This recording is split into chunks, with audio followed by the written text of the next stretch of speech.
Marhaba ya jama'a and welcome back to another video. By popular request, today we have a video on Levant etiquette part 2. If you haven't seen my previous video on etiquette phrases in Levantine Arabic, I'll have it linked in the description box down below.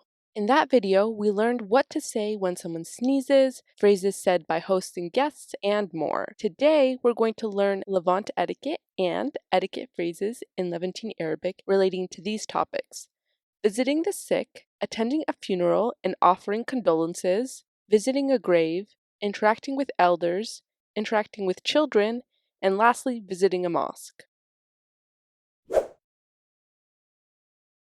Let's talk about etiquette around those who are sick. In the Levant culture, visiting someone who is sick is an important social duty. This includes visiting the sick at the hospital and inquiring about their health.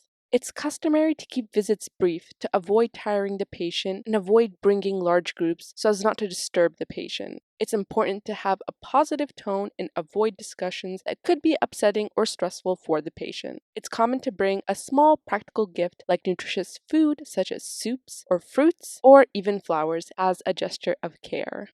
Let's look at some common phrases to say to someone who is sick. In English, it's common to say phrases like get well soon or rest up to someone who is sick. Let's explore phrases we use in Levantine Arabic for such a situation. First up, we have may God heal you. To a male, you would say Allah yashfik. Allah means God and yashfik means heal you. Allah yashfik. To a female, you would say Allah yashfike. Allah yashfike. Another common phrase to say is, may God give you strength. To a male, you would say, Allah yaqawik. Allah means God, and yaqawik means give you strength. Allah yaqawik. To a female, you would say, Allah yaqawiki. Allah yaqawiki. You can also say, may you get up in good health. To a male, you would say, تقوم بالسلامة. Tu'um means may you get up, and bisalame means safely in terms of good health. Tu'um bisalame. To a female, you would say tu'ume bisalame. Tu'ume bisalame. A simple one to say is your health or wishing you health. To a male, you would say salamtak. Salamtak. To a female, you would say salamtik. Salamtik. The response to this phrase, which is said by the sick person, is, may God keep you safe. Addressed to a male, that would be, Allah ysalmak. Allah means God, and ysalmak means keep you safe. Allah ysalmak. To address a female, you would say, Allah ysalmik. Allah ysalmik. This response can be said for either tu'um bisalame, which is may you get up in good health, or your health, which is salamtak. After someone goes through an operation or after they recover from a health scare, it's common to say, praise be to God for your safety. Alhamdulillah as-salama. Alhamd means praise, lillah means to God, as-salama means for your safety. Alhamdulillah as-salama.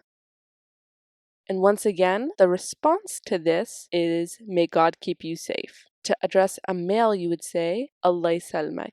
To a female, you would say, Allah ysalmik. Next, we'll discuss etiquette around death, funerals, and offering condolences. First, it's customary to attend the wake or funeral of the deceased if possible. In Levantine Arabic, the funeral is called il-janaze. Il-janaze. To say someone has died, if you're talking about a male, you would say mat. Mat. If you're talking about a female, you would say matat. Matat. A more gentler way is to say someone has passed away. If you're talking about a male, that would be توفى. توفى. If you're talking about a female, you would say توفت.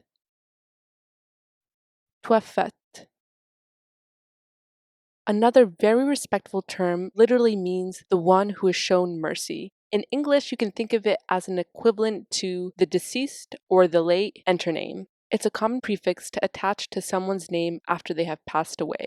For a male, you would say المرحوم, المرحوم.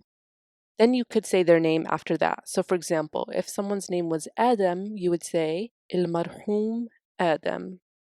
For a female, you would say المرحومة, المرحومة. In Islamic culture specifically, the deceased is prepared for burial by washing the body and wrapping it in a white cloth. Afterwards, they are taken to the mosque and then to the cemetery where they are placed in the grave on their right side so that their face points towards Mecca. After the grave is filled, the imam will say a prayer for the deceased and all those in attendance will respond with Ameen. In Arabic, the word for grave is abir. Abir. The word for burial is defin. Defin. An example sentence is they buried the deceased. Defanu il-miyit. Defanu means they buried, and il-miyit means the deceased in the masculine form. Defanu il-miyit. After the funeral, the relatives of the deceased open their homes for 3 days to receive those who wish to offer their sympathies. Their homes are usually separated by gender, with one room for men and one room for women. It's customary to dress modestly, often in darker clothes. Neighbors or extended family might provide meals or help with household tasks to support the grieving family, which is considered an important act of solidarity. To offer condolences is ta'azzi. Ta'azzi. To say we're going to offer our condolences to the family, you would say راح نعزي العائلة. راح means we're going to. نعزي means to offer condolences. العائلة means the family. راح نعزي العائلة. There are many customary ways to offer condolences to the family. Many of them are in the form of a small prayer or dua, which is the Islamic version of a prayer. One of the most common phrases is to say, "May God have mercy on him or her." It's the equivalent to the English, "May he or she rest in peace." This can be said to the family of the deceased or in general upon hearing about someone's death. If the person who is deceased is a male, you would say, Allah yarhamu. Allah means God, and yarhamu means have mercy. Allah yarhamu. If the person who is deceased is a female, you would say, Allah yarhamha. Allah yarhamha. Another common condolence is, to God we belong and to him we shall return. This is a comforting phrase that reminds people that there are better things to come after death. Inna lillah wa inna ilayhi raji'un. Inna lillah means to God we belong. Wa inna ilayhi means into him. Raji'un means we shall return. Inna lillah wa inna ilayhi raji'un. To comfort the grieving family, you can also say, "May God magnify your reward for suffering such a loss." عظم الله أجركم. Azama means to magnify, Allah means God, and ajrakum means your reward. عظم الله أجركم. You can also wish them patience and strength during this hard time by saying, "May God grant you patience." Allah يصبركم. Allah means God, and يصبركم means grant you patience. Allah يصبركم. You can wish the deceased paradise by saying, "May God make their resting place in paradise." If the deceased is a male, you would say, Allah يجعل مأواه الجنة. Allah means God, يجعل means make, مأواه means his resting place, and الجنة means the paradise. Allah يجعل مأواه الجنة.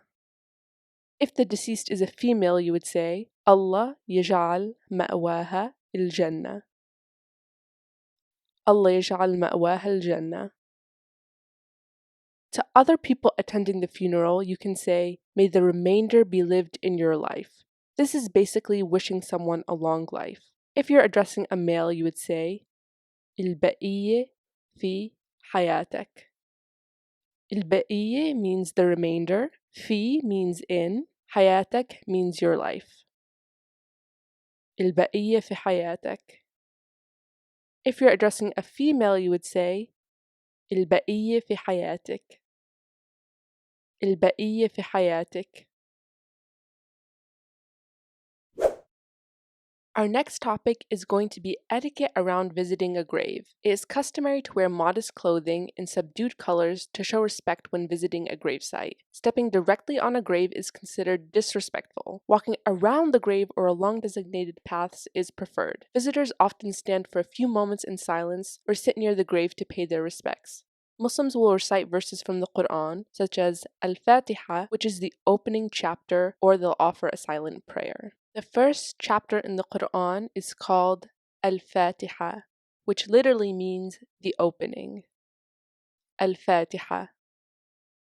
It is also common to say similar phrases as we just learned when paying condolences to a grieving family. Let's review some common ones that are also said at grave sites. One of the most common ones is, "May God have mercy on him or her." So remember, to address a male deceased, you would say, "Allah yarhamu." For a female deceased, you would say, "Allah yarhamha." Another common one is, "To God we belong and to him we shall return." Inna lillah wa inna ilayhi raji'un. Another one we can say is, "May God make their resting place in paradise." For a male deceased, you would say, "Allah yaj'al ma'wahu al-jannah." To a female deceased, you would say, "Allah yaj'al ma'waha al-jannah." Our next section is about etiquette when greeting elders in the Levant region. Elders are highly respected members of society, and this is reflected in the customs. First, it's common to use formal titles when addressing elders, whether or not you know their name. For instance, it's common to call an elder man or woman uncle or aunt. For an elder man, you would address him as uncle, which is ammo. If you've watched my video on family vocab, you'll know that ammo means paternal uncle specifically. We use this specific version of uncle rather than the maternal uncle because the assumption is that the elderly man would be a friend of your father's. So once again, that's ammo. Now for an elder woman, you would address her as aunt. خالته. خالته. This is the maternal version of aunt because, once again, the assumption is that the elderly woman would be a friend of your mother. خالته. Moving on, another common title of high esteem is Hajj or Hajj. This has historically been the title bestowed on someone who has completed the Hajj pilgrimage, which is an Islamic practice. However, nowadays it is widely used as a term of respect for elders regardless of if they've completed the pilgrimage. This term conveys respect and reverence for age and wisdom and can imply a level of maturity and honor associated with older age. So for an elder man, you would say Hajj. Hajj. For a woman, you would say Hajj. Hajj. You can also use this as a prefix to the elder's name. Other etiquette includes offering a gentle handshake, putting your hand on your heart when you greet them, or respectfully kissing the top of their hand. And this is especially true if they are family members. It is common to rise from your seat when an elder enters the room, as it shows respect and acknowledges their presence. Lowering your tone, speaking calmly, and avoiding overly casual body language like slouching can show additional respect. If you're at a gathering or meal, it's polite to help elders with retrieving items, whether that be water or a seat. In daily life, it's honorable to help an elderly person carry heavy items. A common phrase of respect that is often used to thank elders or wish them good health and longevity is, "May God lengthen your life." To an elder man, you would say, "Allah yitawwil bi'umrak." Allah means God, yitawwil means lengthen, bi'umrak means in your life. Allah yitawwil bi'umrak. To address an elder female, you would say, الله يطول بعمرك. الله يطول بعمرك. Now we're going to flip the script and talk about etiquette when greeting children. In the Levant region, children are treasured, and this is reflected in people's inclination to be friendly, kind, and excited when interacting with them. It's common to smile and use a friendly tone when speaking to children. This conveys kindness and encourages them to respond positively. Endearing nicknames are often used, such as my dear, which is the English equivalent of sweetheart. My dear. To address a boy, you would say Habibi. Habibi. To address a girl, you would say Habibti. Habibti. Let's learn some other endearing phrases to say to kids, especially when they are among your family. The light of my eyes. Nur ayuni. Nur means the light, and ayuni means my eyes. Nur ayuni. The soul of my heart. Ruh qalbi. Ruh means soul, and qalbi means my heart. Ruh qalbi. Here are some encouraging phrases said to kids when they're learning something or doing something correctly. Little smart one. To a boy, you would say, Ya shattur. Ya shattur. To a girl, you would say, Ya shattura. Ya shattura. You could also say cutie. To a boy, you would say, Ya amour. Ya amour. To a girl, you would say, Ya amoura. Ya amoura. To console children, you can say, it's okay or it's alright, which is معلش. معلش. It is also common to engage children in conversation to make them feel seen and important. Just like in Western customs, people will often comment on how the child has grown if they haven't seen them in a while. To ask about their age, you can say, how old are you now? To a boy, you would say, قديش صار عمرك? قديش صار means how much has it become, and عمرك means your age. قديش صار عمرك? To a girl, you would say, قديش صار عمرك? قديش صار عمرك? Here's how to say, you're big now. To a boy, you would say, صرت كبير. صرت means you've become, and كبير means big. صرت كبير. To a girl, you would say, صرت كبيرة. صرت كبيرة. Soon you'll be taller than me. To a boy, you would say, بعد شوي رح تصير أطول مني. بعد شوي means after a little bit or soon. رح تصير means you will be. أطول means taller. And مني means than me. بعد شوي رح تصير أطول مني. To a female, you would say, بعد شوي رح تصيري أطول مني. بعد شوي رح تصيري أطول مني. Our last chapter will be on etiquette when visiting a mosque. This applies to the Levant area and beyond as well. First, there are a couple common terms used to refer to a mosque. The first one is masjid. Masjid. This next word literally means a place of gathering. It's similar to the word used for college in Levantine Arabic, but with a slight pronunciation difference. جامع. جامع. You also might hear the house of God. بيت الله. بيت means house, and Allah means God. بيت الله. This phrase is sometimes used in a more reverent or poetic context to refer to a mosque, especially in religious discussions or literature. Another word you might hear is مصلى. مصلى. This refers to a smaller prayer area, often not a full mosque, such as a designated prayer space in a building, such as in a college. When visiting a mosque, it is common to dress modestly for both men and women. Men are expected to wear shirts and pants with a belt or that are snug around the waist. Women wear loose-fitting clothes that cover their arms and legs, and they cover their hair with a scarf. There are separate men's and women's sections, and sometimes separate entrances as well. Before entering a mosque, it is customary to remove your shoes. There will be a designated spot to leave your shoes. It's also customary to enter a mosque with your right foot first, although it's not required. No one will call you out if you don't, so don't worry. When entering, you can say, "In the name of God." Bismillah.